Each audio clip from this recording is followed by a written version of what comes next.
It was supposed to be the happiest week of my life. After 2 years of saving every extra dollar, I finally surprised my girlfriend, Emily, with a dream vacation we had talked about since college, a luxurious trip to Santorini, Greece. Whitewashed buildings clung to cliffs above the sparkling blue sea. Sunsets painted the sky in shades of gold and crimson, and every corner looked like a postcard. I honestly believed this vacation would end with me slipping a ring onto her finger. Instead, it became the place where I watched my entire future collapse before my eyes. What hurt most wasn't that she left me. It was how quickly she replaced me. The first 2 days felt perfect. We explored ancient streets, laughed over local food, and filled our phones with hundreds of pictures. Emily couldn't stop smiling, yet something about her excitement felt different. She kept checking her phone whenever she thought I wasn't looking. Whenever I asked who she was texting, she brushed it off as friend from work. I wanted to believe her because trust had never been a problem between us. Looking back now, I realized the signs were already there. I just didn't want to ruin what I believed was our perfect escape. Everything changed on the third afternoon during a beach party hosted by our resort. Music echoed across the shoreline, while tourists danced under colorful lights. Emily disappeared for nearly 40 minutes after saying she was getting drinks. When I finally found her, she was laughing with a tall man wearing an expensive watch and designer sunglasses. He introduced himself as Marco, claiming he was traveling through Europe alone. Emily barely looked at me while introducing us. Instead, her attention stayed glued to him. I told myself I was overthinking, but an uneasy feeling settled deep inside my stomach. The following morning, Emily insisted she wanted to spend the day exploring the island alone. She kissed my cheek before leaving the hotel, promising we'd meet for dinner. Something inside me refused to accept her explanation. Against every instinct telling me to trust her, I followed from a distance. My heart shattered when I watched her meet Marco near the harbor. They held hands as if they'd been together for years. Then they boarded a private sailing yacht, laughing while she wrapped her arms around him. In that moment, every dream I'd built around our future sank beneath the waves. I didn't confront her immediately. Rage would have given her an excuse. Instead, I quietly returned to the hotel and began paying attention. That evening she arrived nearly 3 hours late, pretending her phone had died. She invented stories about getting lost in small villages and shopping for souvenirs.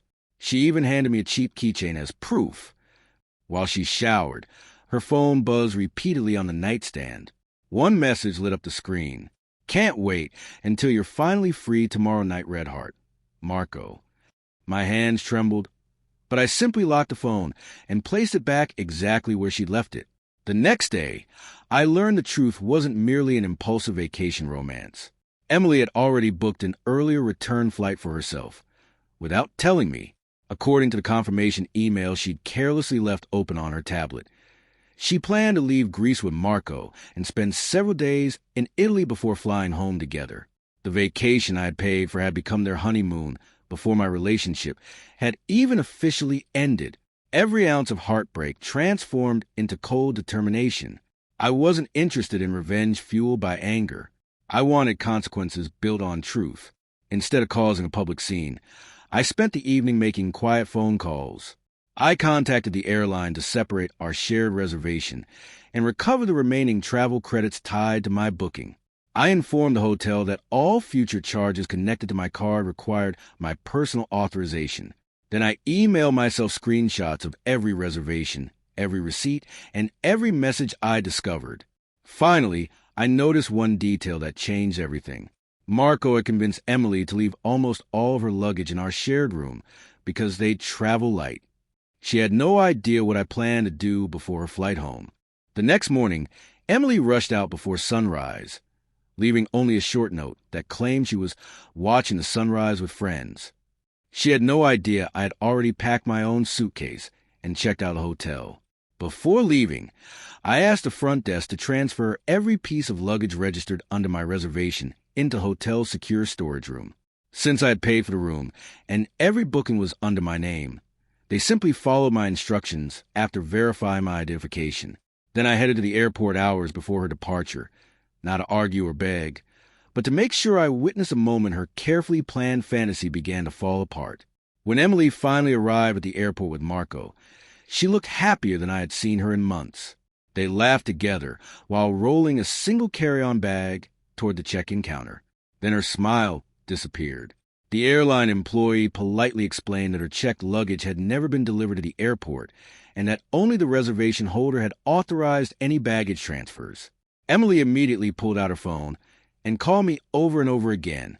I watched from across the terminal as panic slowly replaced the confidence she had worn all week. For the first time, she realized actions had consequences.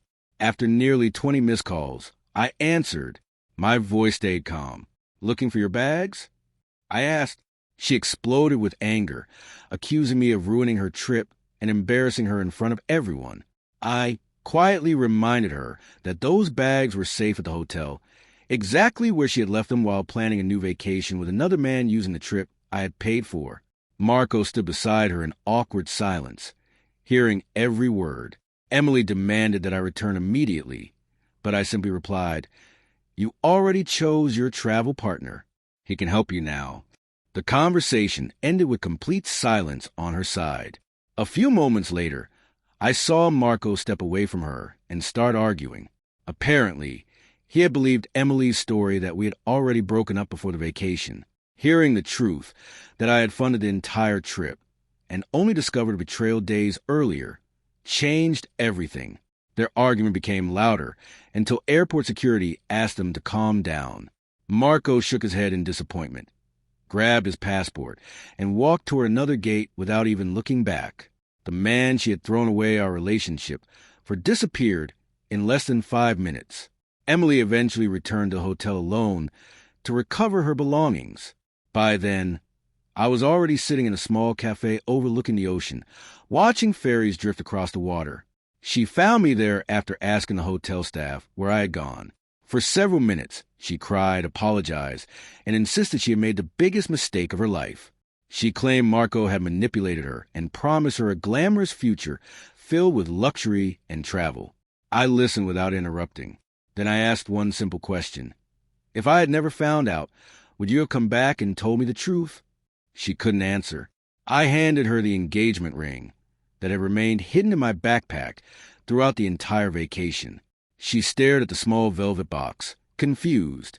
"I was going to ask you to marry me during tomorrow's sunset," I said quietly. Tears streamed down her face as she realized what she had destroyed. I closed the box, slipped it back into my pocket, and stood up. "The saddest part isn't losing you," I told her. "It's realizing I almost spent the rest of my life with someone who could smile at me while planning to betray me." Then I walked away without looking back.